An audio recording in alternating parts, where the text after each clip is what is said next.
గ్రామ పెద్దలు, గ్రామస్తులు, రైతులు మొత్తం కూడా ఒక కోరిక కోరింది. వాళ్ళ సొంతం కొర కాదు, వాళ్ళ స్వార్థం కొర కాదు. మా గ్రామం బాగుపడాలి, కలకాలం పాడి పంటలతో పులతూగాలి.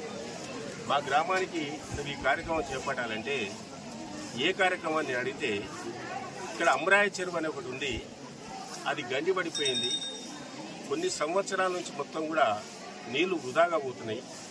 రైతులకు భూగర్భ జలం తగ్గిపోయింది, పంటలు వంతలేవు. కాబట్టి నువ్వు అమరాయ చెరువును వెంటనే నిర్మాణం చేయాలంటే ఆ కాలంలో 1999 సంవత్సరంలో అప్పుడు నేను ఎన్టీ రామారావు గారు ఉన్నారు, చంద్రబాబు నాయుడు గారు.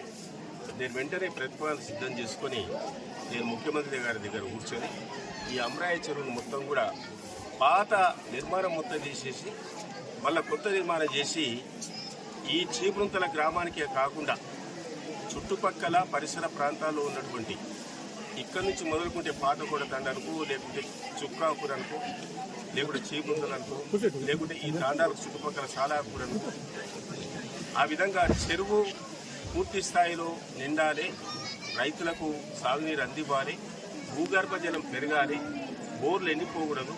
అందరూ కూడా ఎక్కువ విస్తీర్ణంలో పంటలు వేసుకోవాలి, పంటలు పండించుకోవాలి, సుఖంగా సంతోషంగా జీవించాలనే ఉద్దేశంతో ఆ రోజు కొన్ని కోట్ల రూపాయలతోటి ఈ చెరువు నిర్మాణం చేయించడం జరిగిందనే విషయాన్ని ఈ సందర్భంగా నేను తెలియజేస్తాను.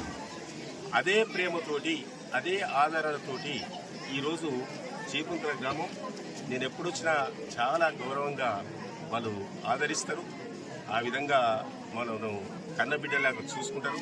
కాబట్టి చీపురుంతల గ్రామాన్ని మాత్రం నా జన్మ ఉన్నంత వరకు, చివరి రక్తపు పట్టు ఉన్నంత వరకు కూడా అందరికి అందుబాటులో ఉండి వారు కోరిన విధంగా పనులు చేస్తారని కూడా ఈ సందర్భంగా